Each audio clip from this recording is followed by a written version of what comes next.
Shalom pemirsa yang diberkati Tuhan, kita kembali lagi dalam pelajaran sekolah sahabat kita. Sebelum kita memulai pelajaran sekolah sahabat kita, mari kita berdoa. Ya Allah Bapa kami di surga, pada saat ini ya Bapa kami akan memulai pelajaran sekolah sahabat kami. Kiranya Roh Kudus-Mu membimbing kami, supaya kami dapat mengerti akan pelajaran yang akan kami dengarkan ya Bapa. Inilah doa kami ya Bapa dalam Putra-Mu Yesus Kristus, Juru Selamat kami berdoa. Amin. Pelajaran sekolah sahabat kita pada Selasa 13 Mei 2025 berjudul Seperti Bara Api yang Menyala.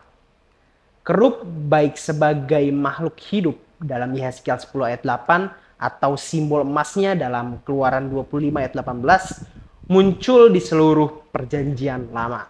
Mereka sering digambarkan berdiri tepat di samping tahta Allah, memancarkan kemuliaannya ke alam semesta.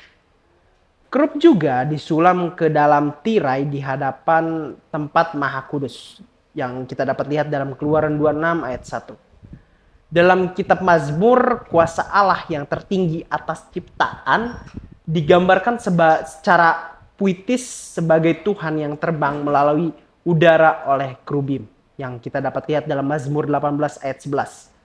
Tuhan memerintahkan agar tabut perjanjian ditutup dengan 2 kerub emas murni dengan sayap terentang ke arah satu sama lain dalam Keluaran 25 ayat 18 sampai 20. Kita dapat membaca Yehezkiel 1 ayat 4 sampai 14.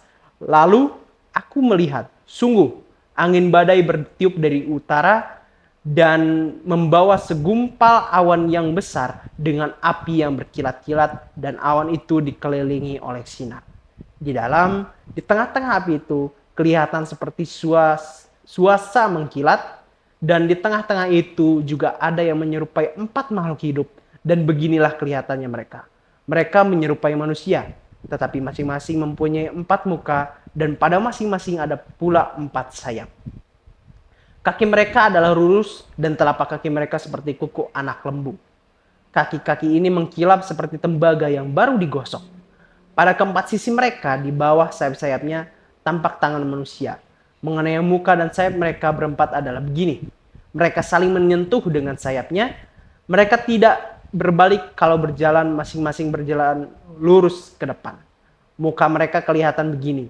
Keempatnya mempunyai muka manusia di depan, muka singa di sebelah kanan, muka lembu di sebelah kiri, dan muka Raja Wali di belakang. Sayap-sayap mereka dikembangkan ke atas. Mereka saling menyentuh dengan sepasang sayapnya, dan sepasang sayap yang lain menutupi badan mereka. Masing-masing berjalan lurus ke depan. Ke arah mana roh itu hendak pergi, kesanalah mereka pergi. Mereka tidak berbalik kalau berjalan. Di tengah-tengah makhluk hidup itu kelihatan seperti bara api yang menyala. Seperti suluh yang bergerak kian kemari di antara makhluk-makhluk hidup itu. Dan api itu bersinar, sedang dari api itu kilat sabung menyambung. Makhluk-makhluk hidup itu terbang ke sana kemari seperti kilat. Persamaan apakah yang Anda lihat di antara perikop ini dan adegan-adegan yang digambarkan dalam Yesaya 6 ayat 1 sampai 6 dan Wahyu 4 ayat 1 sampai 11? Kepada Yehezkiel ditunjukkan tampilan kuasa Tuhan yang mengesankan. Ini adalah pemandangan yang membingungkan untuk memulai, sesuai dengan kesulitan yang dihadapi umat Tuhan saat itu. Orang-orang pilihan tidak berada di tanah perjanjian tetapi dalam pembuangan di Babel. Saat Yehezkiel mempelajari pemandangan yang ditempatkan di hadapannya, dia melihat ke atas dan melihat tahta Allah di atas segalanya. Perhatikan kesamaan penting dengan penglihatan tahta lainnya.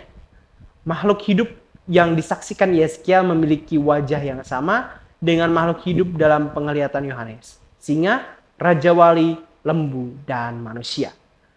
Makhluk misterius berwajah 4 itu tidak disebutkan secara spesifik dalam gambaran awal Yehezkiel.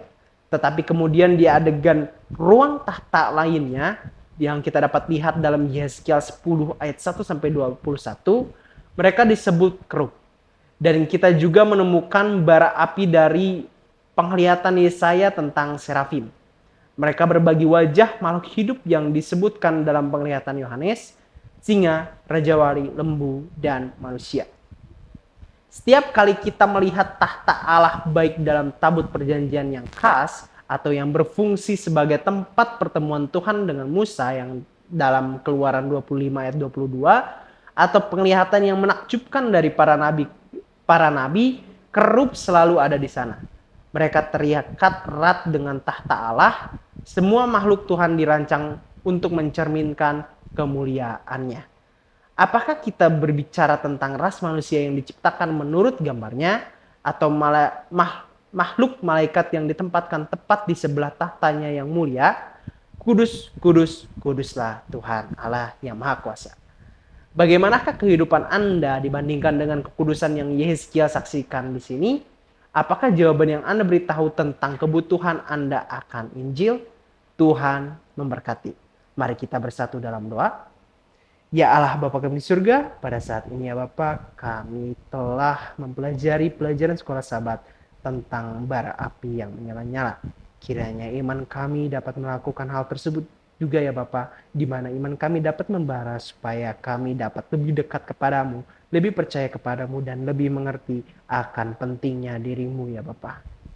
Dan kiranya iman kami dapat selalu membuat kami berada dalam jalan-Mu dalam setiap aktivitas dan juga pekerjaan kami ya Bapa.